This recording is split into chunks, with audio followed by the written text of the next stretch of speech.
গত 9 মাস আগে দুর্নীতি দমন কমিশন দীর্ঘ অনুসন্ধানের উপর একটি মামলা দায়ের করে বেসিক ব্যাংকের তৎকালীন চেয়ারম্যান আপনার শেখ আবদুল্লাহ বাচ্চু, তার স্ত্রী, তার 2 সন্তান সহ এবং আমিন আহমেদ হোটেল লা মেরিডিয়ানের স্বত্বাধিকারী যদি ভুল না হয়, ওনাদের বিরুদ্ধে মামলা দায়ের করে। এই মামলাটি দায়ের হওয়ার দীর্ঘ 9 মাস পরে এই আমিন আহমেদ এসে হাইকোর্টে আগাম জামিন চায়। আমরা ঘোরতর আপত্তি করি।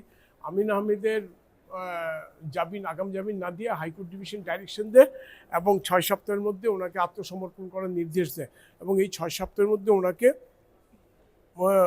অ্যারেস্ট বা হ্যারাস না করার জন্য নির্দেশনা দেওয়া হয়। তো আমরা মনে করি আপিল বিভাগ রায়ের সঙ্গে এটা সাংঘর্ষিক। এটা আমরা সুপ্রিম কোর্টে করি। সুপ্রিম কোর্টের আপিল জাজিং চেম্বারে 12/6-তে এই অর্ডারটা স্টে দেয়। এই অর্ডার স্টে দেওয়ার পরে আজকে পূর্ণাঙ্গ বেঞ্চে এটা শুনানি হলো।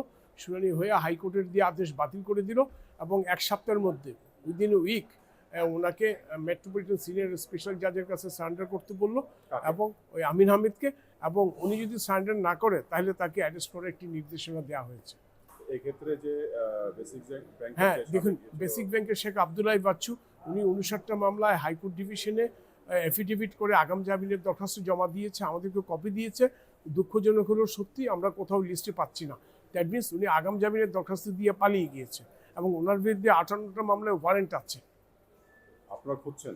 আমরা খুঁজছি ওনাকে। না, আদালতের আদেশে তার বিরুদ্ধে ওয়ারেন্ট আছে।